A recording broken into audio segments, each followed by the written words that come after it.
Hi friends, मैं हूँ दीपा और आप देख रहे हैं आपका अपना YouTube channel NIUS Deepa learning classes. आज हमारा वीडियो है NIUS क्लास 10 हिंदी चैप्टर 2 है उसका प्रश्नोत्तर। वीडियो शुरू करने से पहले अगर अभी तक आप हमारे चैनल को सब्सक्राइब नहीं किए हैं तो सब्सक्राइब कर लीजिए और बेल आइकन का घंटी ज़रूर दबा दीजिए ताकि हमारे हर वीडियो का नोटिफिकेशन आप तक सबसे पहले पहुँचे। चलिए पढ़ना शुरू करते हैं। प्रश्न 1।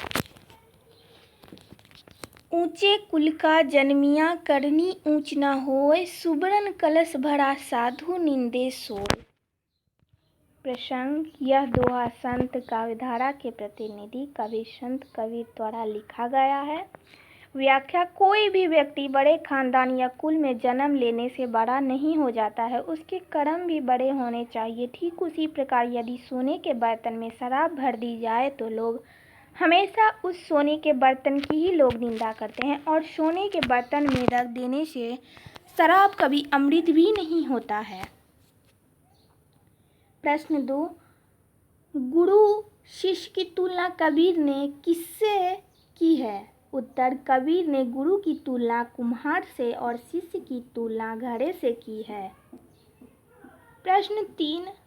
निंदक नियरे राखिए आंगन कुटी छवाय, बिन पानी साबुन बिना निर्मल करे सुभाय।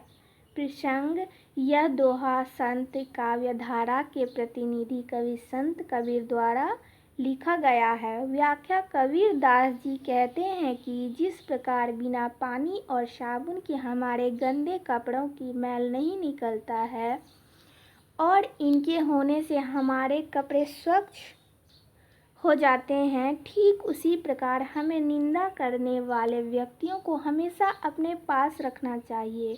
वे वही लोग होते हैं जो हमारी सारी कमियों को बताते हैं, जिनसे सीख लेते हुए हम अपनी कमियों को दूर कर सकते हैं।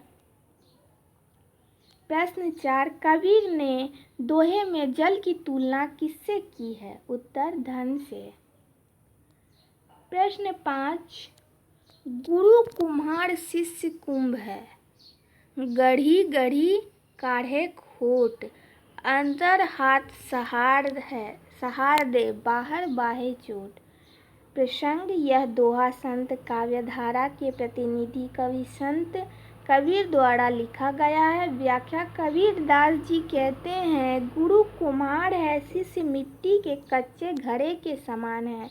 जिस तरह घड़े को सुंदर बनाने के लिए अंदर हाथ डालकर बाहर से थाप मारते हैं, ठीक उसी प्रकार शिष्य की कठोर अनुशासन में रहकर अंदर से प्रेम भावना रखते हुए शिष्य की बुराइयों को दूर करके संसार में सामान्य बनाता है।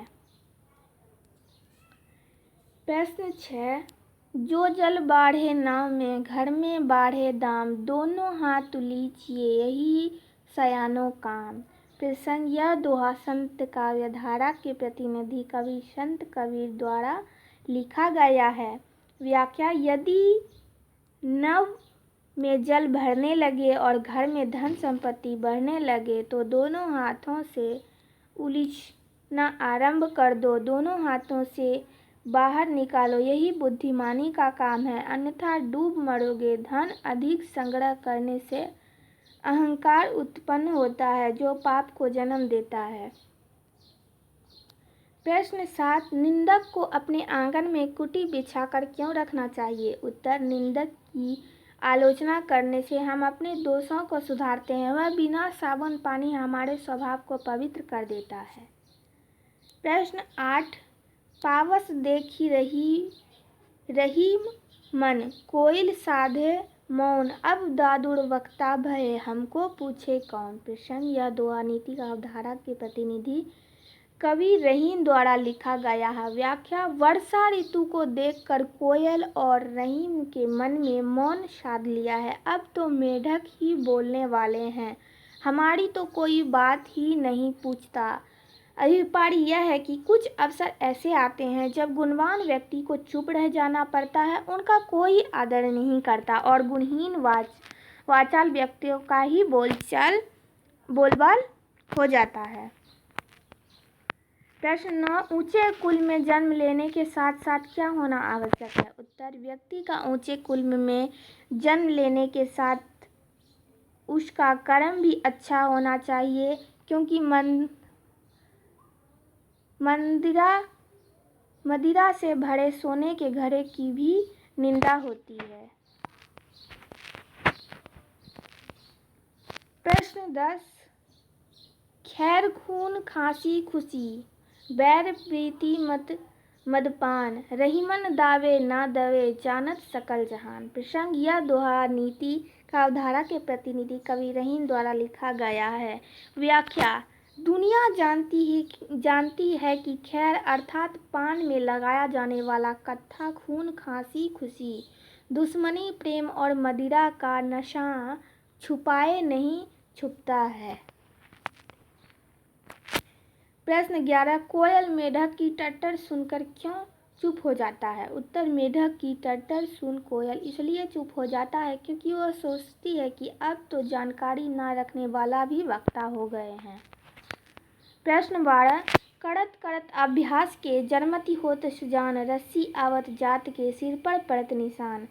प्रसंग यह दोहा रीतिमुक्त का धारा के प्रतिनिधि कवि वृंदावन द्वारा लिखा गया है। व्याख्या, बार बार नियमित अभ्यास करने से मूर्ख बुद्धि वाला व्यक्ति भी चतुर व समझदार बन सकता है। जैसे कुएं से निरंतर पानी निकालने से रस्सी आने जाने वाले जगह निशान पड़ जाता है, जब एक पत्थर पर निशान पड़ता है संभव है, तो नियमित अभ्यास से मनुष्य तो पारंगत हो सकता है।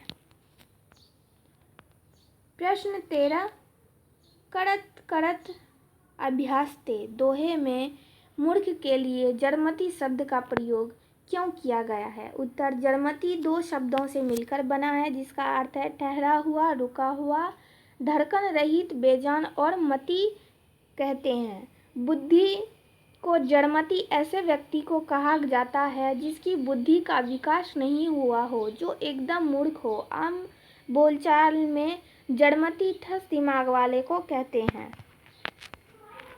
प्रश्न 14, कुम्हार और गुरु में कवि ने क्या समानता बताई है? उत्तर, कुम्हार जब चाक पर घड़ा बनाता है तो भीतर से तो उसे सहारा देता है और ऊपर से उसे पीट कर ठीक करता है ताकि वह टेढ़ा ना हो जाए। गुरु भी भीतर से शिष्य पर स्नेह करता है, पर वह बाहर से गुस्से होकर उसे बुरे रास्ते से हटाता है।